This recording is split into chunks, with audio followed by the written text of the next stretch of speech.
So the aim of today's session is that we're going to cover what is a disability microaggression, the term ableism, and what to do if you have been a victim or you witness such behaviour. How do we become more disability inclusive? And then today we launched our disability microaggression reference. So I'll go through that at the end of Shani's talk about how we can use that in practice. And then we really want this session to be promoting a discussion of sharing experiences of how we can handle it better in pharmacy. This is kind of the beginning of our start. We're going to be launching our disability awareness campaign in December. So this kind of feeds into all of that work that we'll be doing. So please feel free to put any questions or comments you've got or things that you think we should be doing as well as the RPS to support to be more disability inclusive amongst the profession. So I'd like to introduce Shani, who is an incredible speaker, and I'm really excited that she's here today to give us an insight on how to be more disability inclusive and hear from her experiences and the incredible work that she's been doing. So Shani, I'll hand over to you. Thank you, Amanda. Thank you. Hi, everyone. It's my pleasure to be here with you all today. And just as Aman shared there, we're going to be talking about disability, microaggressions, and as a whole, talking about how we can demystify our understanding and myths that we think of when we talk about disability. This is a safe space. You can ask me anything that you want to, or anything that you've ever wanted to ask a disabled person. This is what I am here for. So use this opportunity. Just pop your questions or comments in the chat and we'll come to them at the end. So I'm just going to share my screen.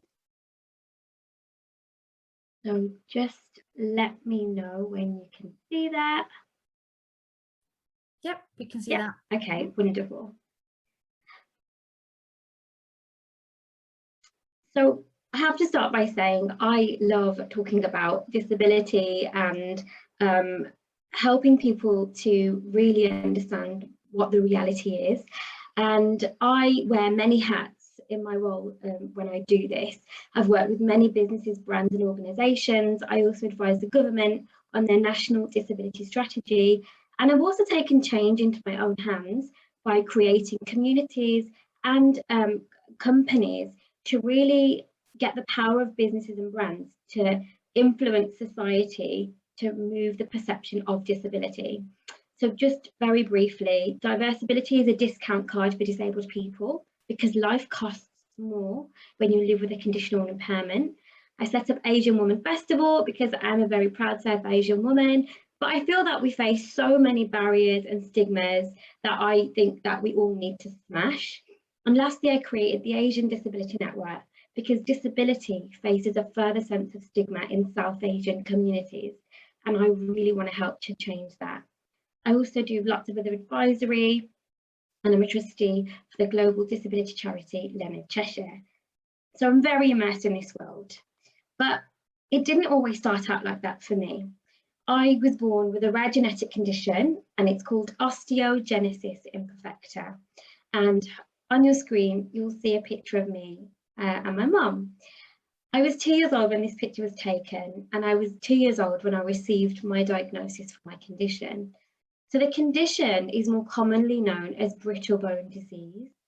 And by the age of 14, I had broken my legs 6 times. And the condition is really characterised by bones that break without any trauma. And as a result of that, I have a short stature of 3'10". I have things like scoliosis and lots of other weird and wonderful conditions and impairments as a result of my main condition, OI. So as I mentioned, I broke my legs a lot, so 6 times. And you might think that that's a really high number of breaks, but people with my condition actually break 300 to 400 times in their life. So the fact I've only had 6 breaks, I do consider myself to be extremely lucky. I've had lots of treatment and lots of surgeries. But essentially, I was growing up with a very unpredictable condition. And it was tough. I was brought up in a Sikh, Punjabi, big South Asian community and family. And, you know, as I mentioned, attitudes towards disability were very negative and still are. Apologies, I just need some water, sorry.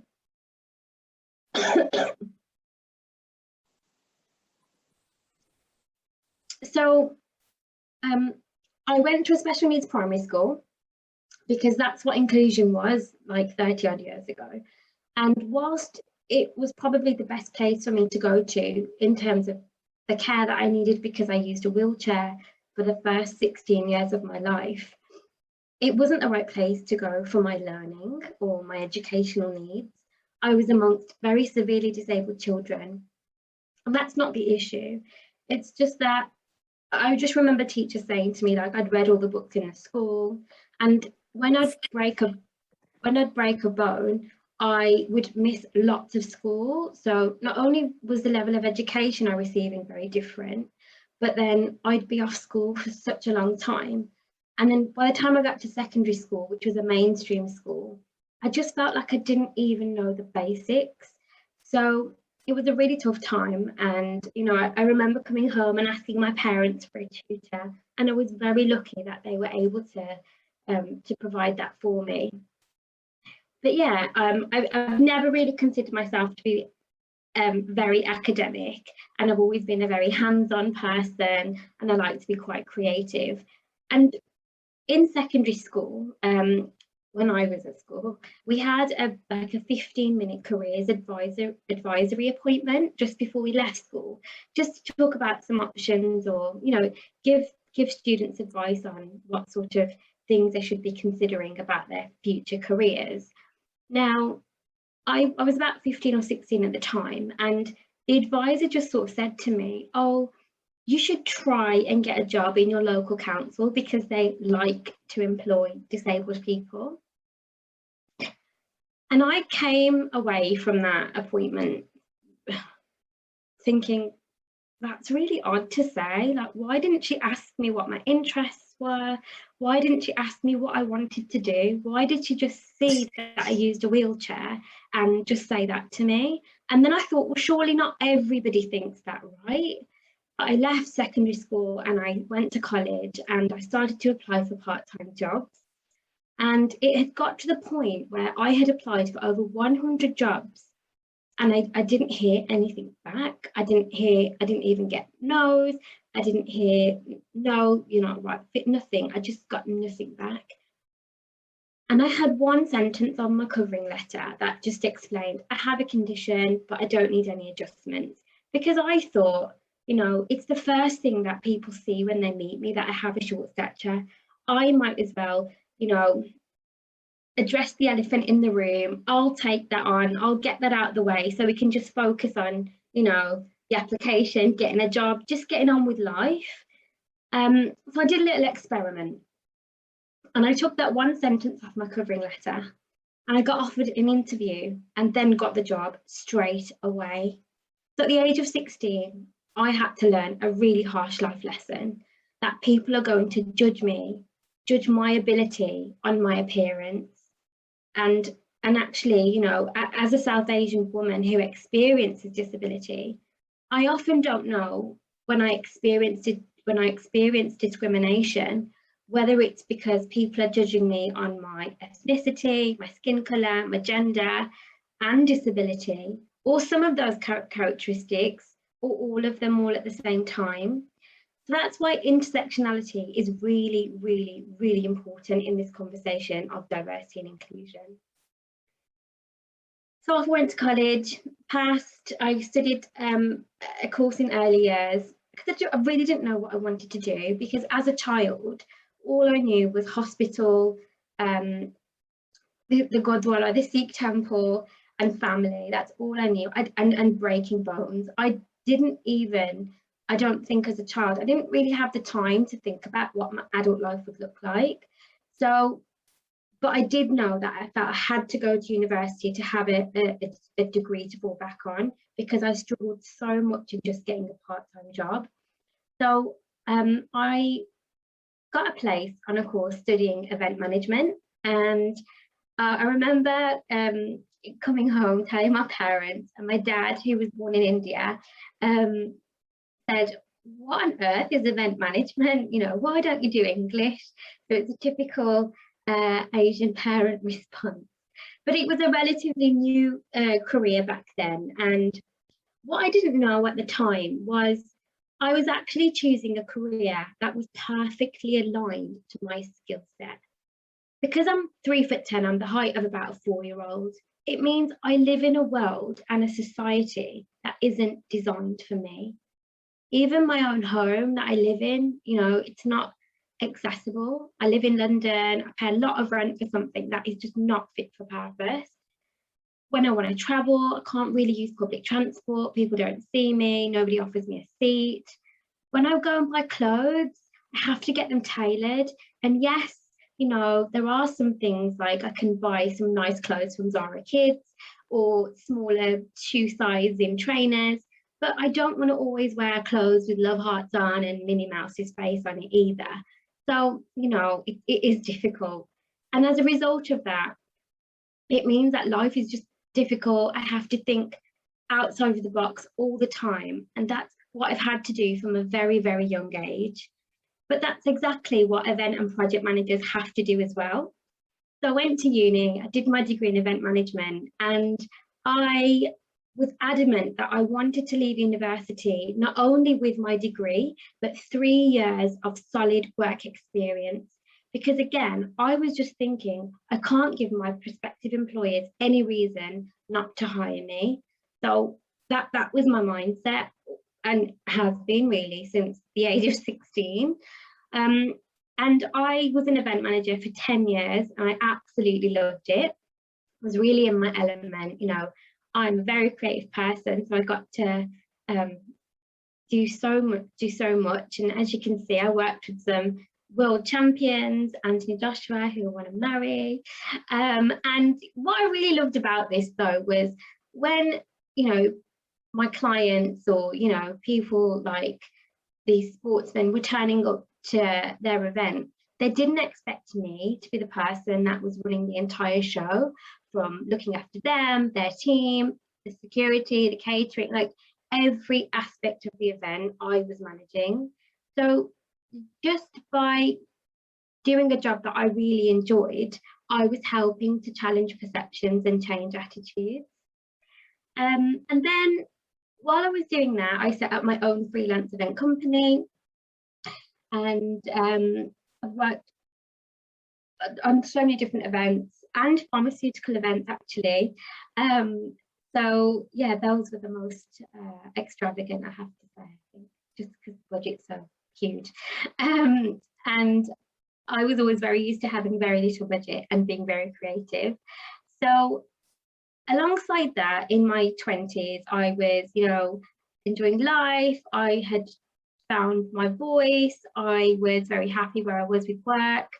But slowly, I was sort of becoming a budding disability activist. And it was because I just didn't see any change in disability in the whole time I was looking at it, or I didn't see any diversity in the representation of disability either. It was and still is actually very white. It's a space that's dominated by people who make decisions for communities that they really don't have any perspective of or any lived experience of. So after 30, I decided to leave the world of events because I couldn't continue doing 18 hours on my feet in heels all day. And I stepped into this world of disability consultancy and advocacy and making change. And I've had some incredible opportunities as a result of that. I was part of LinkedIn's first ever TV advert. My face was on buses and billboards. That was really, really surreal. I was part of BBC 100 Women list last year.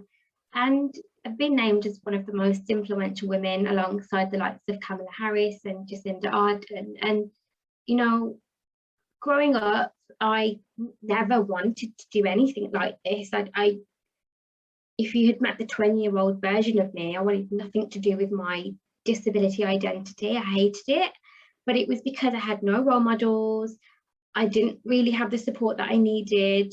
and all of the negative experiences and exclusion and discrimination that I faced. But I grew up, I guess, in a community and a family that was very much about speaking out for other people, because Sikhs are a minority in India. So I actually grew up going along to protests and marches with my dad, who was like the biggest activist I know.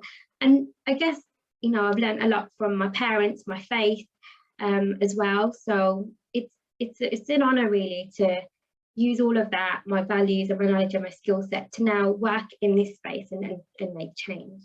So I'm going to stop my life story there, but I just wanted to bring that to life, just to show you a little bit about my journey. Now I wanted to talk about disability, microaggressions and ableism. But before we get into that, I really want to set the context and help everybody have a really solid understanding of what we mean when we talk about disabled people and the reality that we face. So disabled people make the world's largest minority group. That's not in the UK, that's in the world. Nearly half of everyone in the UK that lives in poverty is disabled or lives with a disabled family member. And we also need to take things into account, like disabled people are twice as likely to be unemployed. Disabled people face many unavoidable extra costs of £583 a month. And 70% of disabled people actually live with non-visible conditions or impairments. Now, I often, reflect on the fact that the symbol that represents disability is actually a wheelchair user. Even our own symbol that represents our community isn't representative. Because out of 14 million disabled people in the UK, there are only 1.2 million wheelchair users. So I really want you to keep, in your mind that disability is not all about ramps and wheelchairs. And 80% of disabled people acquire their condition or their impairment throughout their life. That means only 20% of disabled people are ever born with their condition. And it really just baffles me that we don't make decisions or design the world that we live in a way that reflects that. We don't think about our future selves.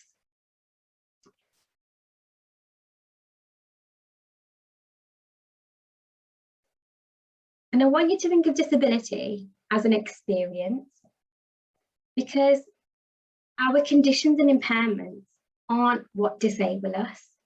It's actually the world around us. It's the society that we live in. It's the barriers that we experience, inaccessible buildings, inaccessible transport, and bias and prejudice and negative attitudes. Those are the real disabling barriers.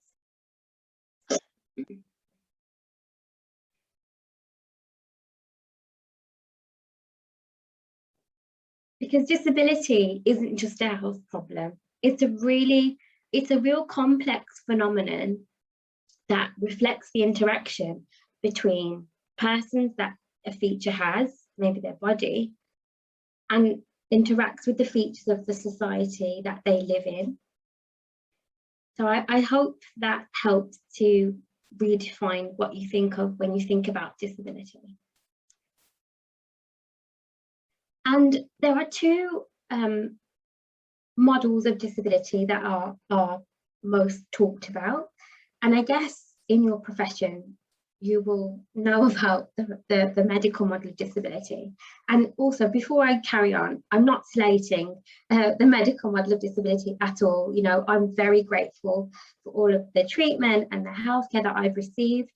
But where disability gets stuck is that it's only ever treated as and seen as a medical condition or a health problem that needs to be fixed. And actually, if you've got a condition for life or a chronic condition, that way of thinking is really unhelpful. So I just want to explain what these two models are. So on the screen, you'll see a picture of a lady who's sat in a wheelchair, and there's some steps in front of her and a sign. And the sign says, "Way in, everyone's welcome." But unless she, can get out of the chair and walk, clearly she can't in, so everyone's not welcome really. And the medical model would say, well, her impairment's the problem. They should cure her, fix her, or give her some prosthetics. Whereas the social model says, well, actually, it's the design of the stairs are the problem. Why don't we just design accessible buildings? Because when we base our practice on the social model, we focus on reducing or removing the barriers that disabled people face. It's not always about fixing people. It's about working with them to achieve their goals, their aspirations, and recognizing their full potential. Because, the social model is the model of choice across the UK and the Western world. But also it is important to remember that not everyone uses a social model. And actually a lot of people don't know about these models of disability, because we learn about disability through non-disabled people. And quite often our first port of call will be medical professionals. And it's really also important to remember that how anyone chooses to talk about their impairment is up to them. Now, I really feel like the social model changed my life. I learned about the social model when I was at university, and because up to this point, all I had the narratives that I had really been told and explained and heard. So the medical world was calling me a spontaneous mutation because I have a genetic condition, but it doesn't run in my family. And that's fun to be sometimes. But my culture and my religion was telling me, oh, I did something bad in my past life, and that's why I was born with this condition. So when I read about the social model, I was like, wow, this makes so much sense. It's not my condition that disables me. It was, all the people that read my application and read the one sentence that said I've got a condition, that never bothered to give me a chance or even interview me or have a chat with me. It's the world that constantly judges me and disables me.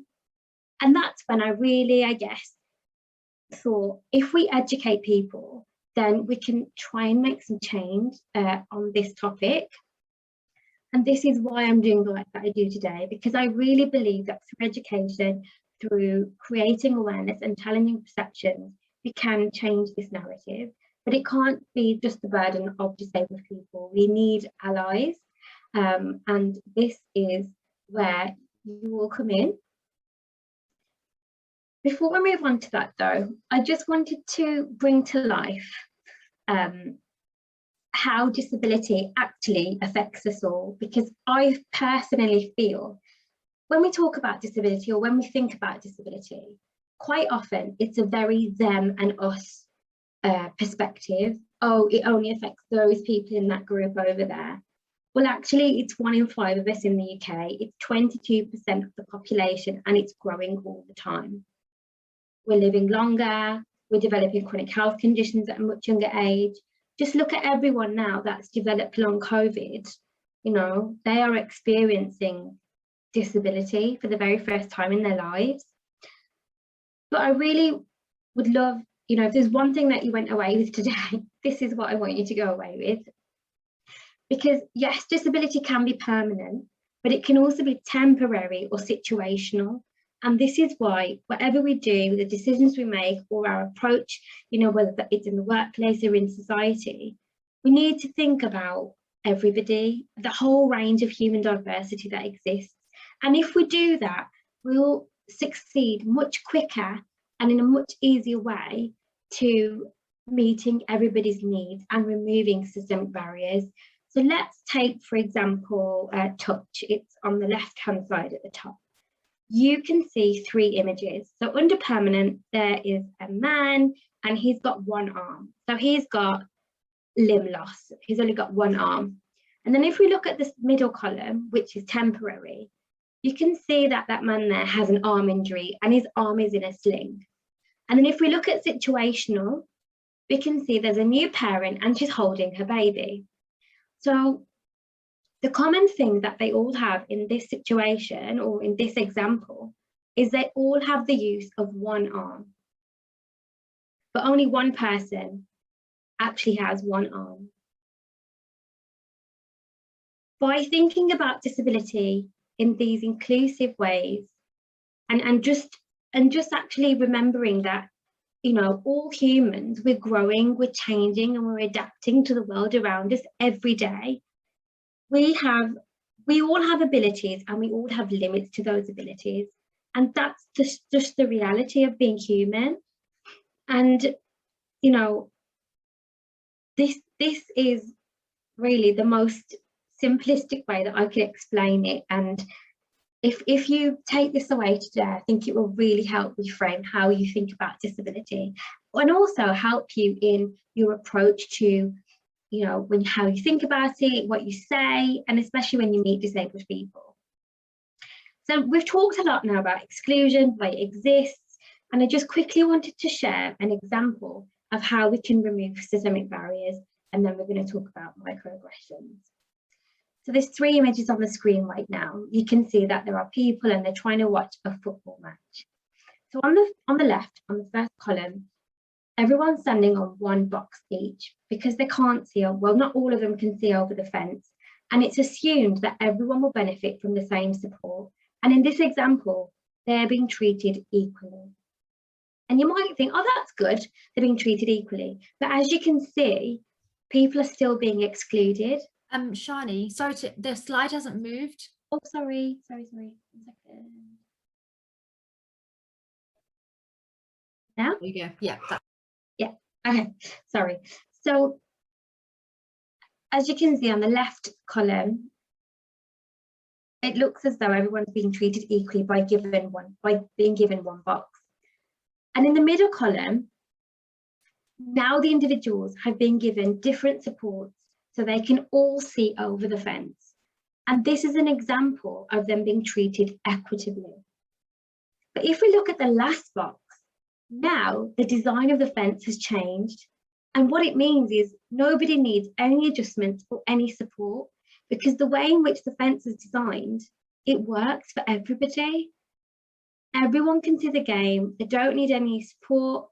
So this is an example of how the barrier has been removed. This is the place where we need to be. And at the moment, as a disabled person and as a disability specialist who works with businesses and brands to help them be more inclusive, I feel like we're about half in the first box on the left. We're just, you know, just trying to get that right, just to treat people equally. We've got so far to go yet with disability inclusion. So I hope this helps to bring it to life as well. So I wanted to talk now about ableism. It might be something you've heard, or it might not be. An ableism is essentially the discrimination and social prejudice of disabled people based on the belief that typical abilities are superior. But if you just cast your mind back to the slide I just showed, where it showed, you know, all of the different senses and how disability can affect us all, it just doesn't make sense, does it? Because there aren't typical abilities, there aren't any abilities that are superior. And really at its heart, ableism is rooted in the assumption that disabled people require fixing, and it really defines them by their condition or their impairment. It really classes entire groups of people less than, just like racism and sexism, and it includes harmful stereotypes, misconceptions, and generalizations about disabled people.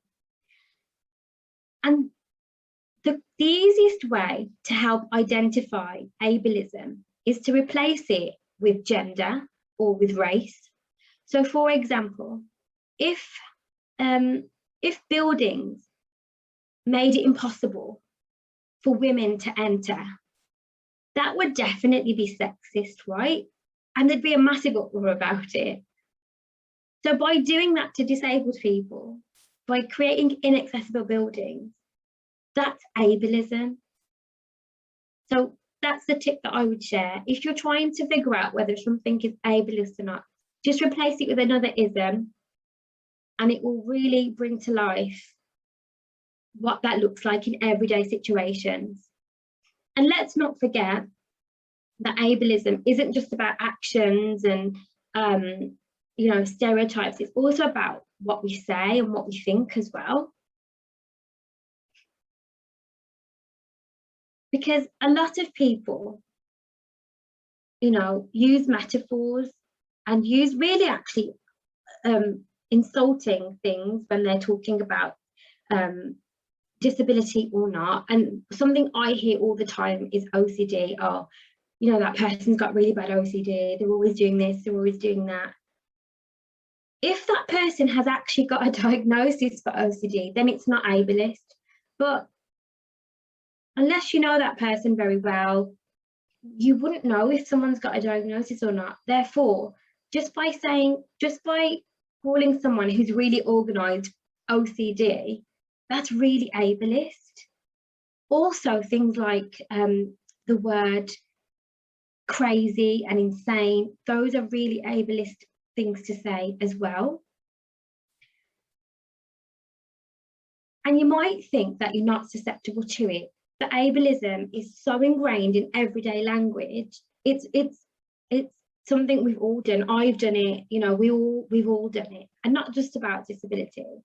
Probably said things about other diversity strands as well that, you know, that we've now learned that we shouldn't do. And so here are just a couple of examples of, you know, what to look out for and how to sort of check yourself in the language that you use every day. But another one I hear all the time is bipolar. Just by, you know, if someone's emotional, dumb, I hear that all the time. Instead, you could just say uninformed. Again, you know, crazy.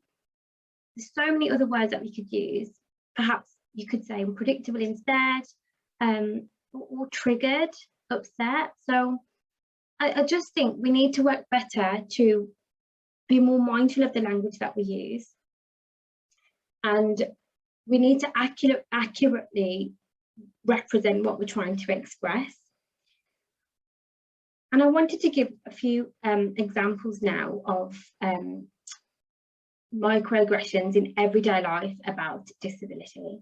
And again, you know, as I go through this, I'm sure you're all going to be nodding your heads. Maybe you've heard it, maybe you've said it yourself. I've heard them all, and I could probably write a book actually on them all. So the first one is around the denial of personal identity. So for it, but what we mean by that is when any aspect of someone's identity other than disability is ignored or desired. So for example, saying to a disabled person, oh, I can't believe you're married, or oh, I can't believe you're a parent. Because what that's really saying is there's no part of your life that is like average or like mine, for example. And the only thing that I see when I see you is your disability. Therefore, everything about you just must be about your disability. I know I've had people say the most random things to me when it comes to, you know, denial of my personal identity. Some people have said, oh, your hair, you've got really nice hair, it's a shame you're disabled, isn't it? Or you're so pretty to be a disabled person. I'm like, what does that mean? Like, what are you saying? I think they feel that it's a compliment, but it's an awful insult. It's terrible. So the next example of a microaggression in everyday life is actually denial of disability experience. So this occurs when disability related experiences are denied or minimized. And actually there's a big piece around disabled people not actually being believed when they are talking about what they're going through, what they're experiencing, their symptoms, especially if you're a person of colour, if you have different identities at the same time that all intersect and overlap. This is a really big problem actually for us as disabled people. And an example of that is actually someone might say, oh, You know, you might be talking about your disability and they might be like, oh yeah, you know, we're all disabled, or yeah, I've got the same, when actually they might not have that condition or something else. So it's essentially trying to minimize that person's experience. And there, the message is really saying that your thoughts and feelings are probably not real. I don't believe you, and they're certainly not important to me. And look, when you experience disability every single day, day in, day out, we don't just sit here talking about it all day, you know. I'd rather sit and talk to you about EastEnders or tea, like I love tea. I'd rather ask you maybe for a Netflix recommendation. I'm not going to sit here all day and be like, oh, this is hurting today. It's just not reality. So I think it's really important to remember that disabled people don't just talk about disability all the time either. The next one is denial of privacy. So this occurs when personal information is required about disability, or, you know, people are asking very intrusive and personal questions for no reason at all. So, for example, I have been approached in the street by strangers. People have asked me if I can have kids, if I can have sex, what my life expectancy is. And people are asking me this who I don't know. I don't know who they are. And because I guess I look different, I guess they feel that they have a free pass to come up to me and ask me these questions. Like, I don't understand what they're going to do with this information. And like, what if I did have a terminal illness and I said, oh, I've only got so long to live? Like, what are they going to do with that information? And what it's really saying is, when people do that, that actually you're not allowed to have any privacy, and you're there for my curiosity. And because I might not have ever seen somebody like you before, you have to satisfy my curiosity and tell me what I'm thinking when I see you. So the next one is helplessness. And again, lots of disabled people experience this. And this occurs when people are frantically trying to help disabled people. So a lot of my friends that use wheelchairs tell me all the time that people just come behind them, again, randomly in the street, and will just start pushing them. They don't say hello, they don't know where it's come from, they don't know why they're doing it. And essentially, it's like someone, if you're walking, coming behind you and pushing you forward to walk. And it's also, I think, a complex of people feeling that they want to help you. And yes, that might be coming from a really good place, but if that's not wanted, if no one's asked you for that help, then don't force it on people. And really the message there is saying, well, you can't do anything by yourself because you're disabled. Disability is a catastrophe. And another thing that I've heard being said is, oh, if it was me, I'd rather die. So people have said, oh, if I had your condition, I don't know how I'd live with it, I'd rather die. And again, it's so awful to reduce my life to that, or compare my experiences to that. And that's because, I guess, the representation of disability in the UK, or in the world actually, it isn't great. But people only have this narrative of, I feel personally that if you're disabled, you're either viewed as a benefit cheat or you want to be a Paralympian. Like, there never seems to be any narrative in between that. So I think that's why people sort of say those things and do that. If you want to help a disabled person, or if you see someone struggling, just ask them, hey, do you need a hand? Do you need some help with that? They will tell you if they do or don't. The next one is secondary gain. So this occurs when a person expects to feel good or to be praised about doing something for a disabled person. You know, that could be in the form of helping somebody cross the road, carry a bag for them, and then take loads of pictures and post about it on social media. Oh, look at me, didn't I do something amazing today? And the message there is actually, I feel really good and get recognition from my peers and my social circle for being nice to you. You know, someone who is perhaps vulnerable and really needs my help. And again, that just is not the case. Another one is the spread effect.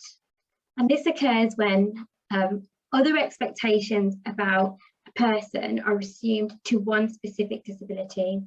So essentially, you know, if you had 10 people with the same condition, they're all going to be very different people. Yes, they might have some similar symptoms, traits, you know, quirks, but everybody's individual. Everyone is going to have different experiences of that condition, regardless of if it's the same condition or not, just because of, you know, their community, their culture, the world they live in. And this is where we make really harmful generalizations and stereotypes. And what the message is saying there is that your disability invalidates you in all areas of your life. And this is a perception or stereotype that we have of you in your condition. And, you know, you must be special in some way.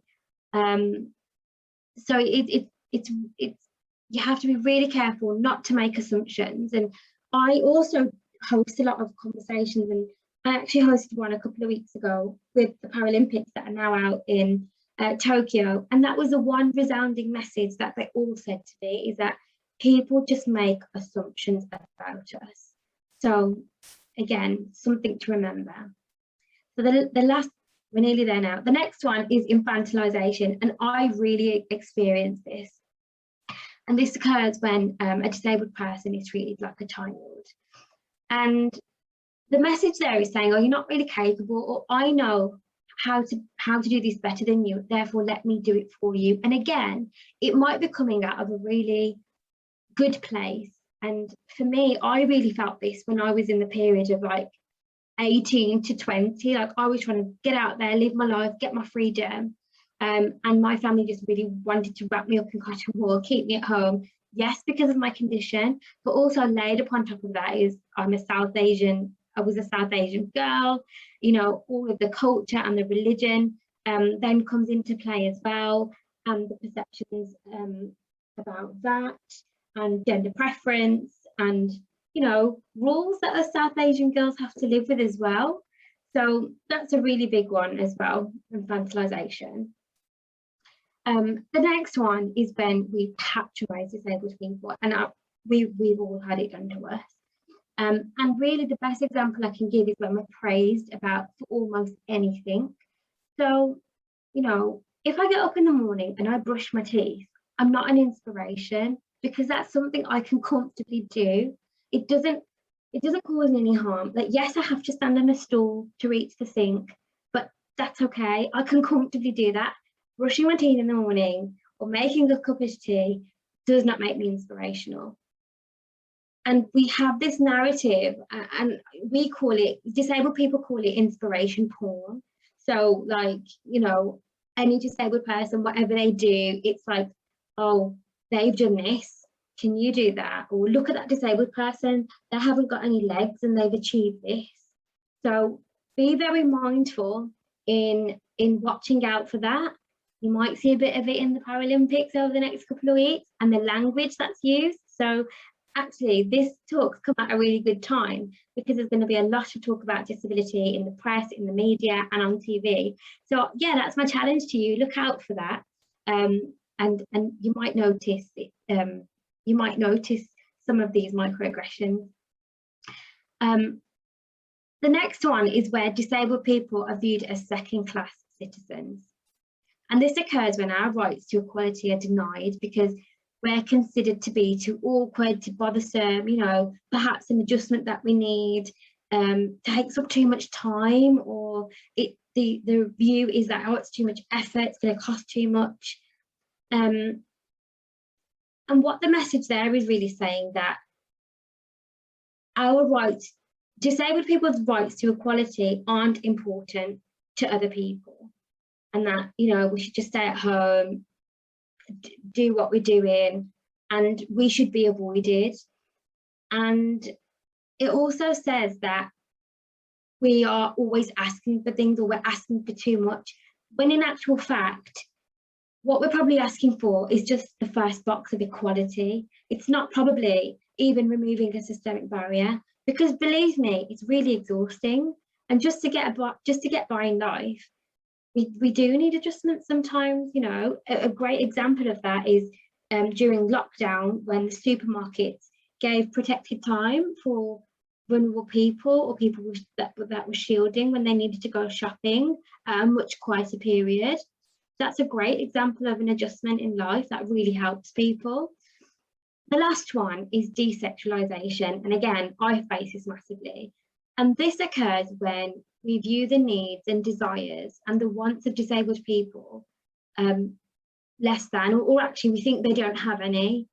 So the message there is really that we view disabled people as not as sexual beings, not as people that can become parents, not as people that are capable of love and affection, either to give it or to receive it.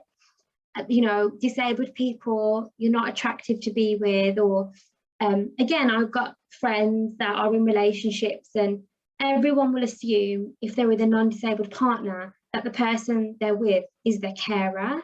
They'll never say, or they won't ever think that it's their partner, their husband, or whatever. And that happens very, very, very regularly. And I think, you know, there is a big thing about non-disabled people and their attitudes towards dating disabled people. And, you know, finally, just to bring this to a close, like I really hate the programme The Undateables. I think for the creative license that Channel 4 has, I think it could have come up with a much better name. I get what the programme's trying to do, but I just think it just reinforces a really harmful stereotype, in my opinion. So we've really covered some microaggressions there quite in depth.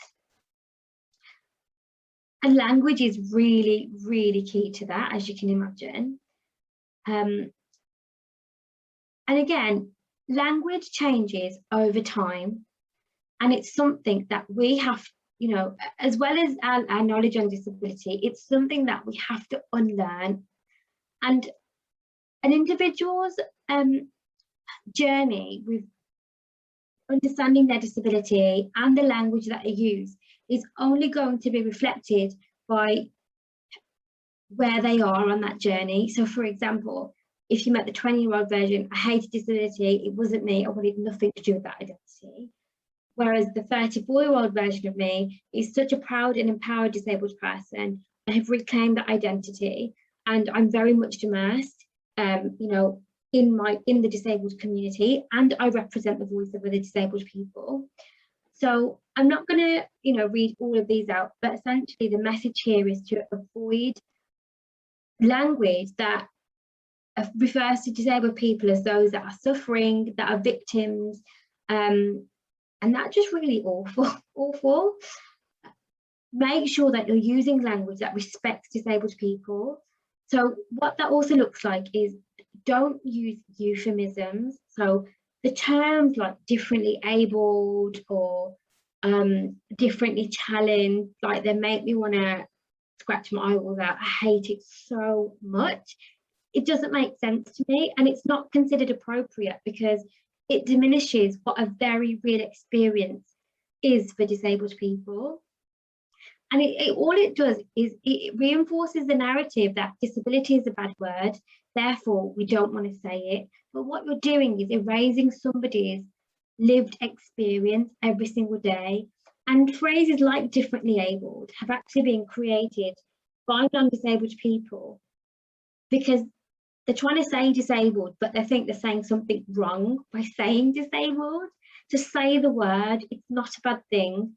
Just remember, it's always the context and your intention, you know, with the language that you're using is what's going to make it good or bad, or, you know, it's not saying disabled. You're allowed to say the word. And, you know, to create different labels like differently abled is really softening the political positioning of disability. And essentially, it's trying to assure disabled people that we are able-bodied, but just different. But everyone's different anyway, because you might be left-handed or you might be right-handed. To me, that's differently abled. So just be really mindful of language. And also, finally, just remember that some disabled people might use quite controversial language when they talk about themselves. That's their choice, but that doesn't mean that they'll be happy for you or perhaps non-disabled people to use that. And an example of that is the term cripple or crip, cripping up. That's a term that has been reclaimed by disabled people, and they will often use it in a joking way, but it's not okay for other people to use it. And again, I know you work in the field of pharmacy and the medical world, but where possible, if it's not related to that or a medical situation, then try and avoid medical labels, because actually they say very little about people as individuals, and all they do is they reinforce stereotypes and disabled people as patients and unwell. And I get that in your field, that of course you will be seeing patients and people that need medical advice and support, but just remember that there's way more to that than disabled people or people that are living with conditions and impairments. So this is my last slide that I wanted to share with you, because I know I've shared a lot, but there are really, really, really simple ways that you can be an ally to the disabled community.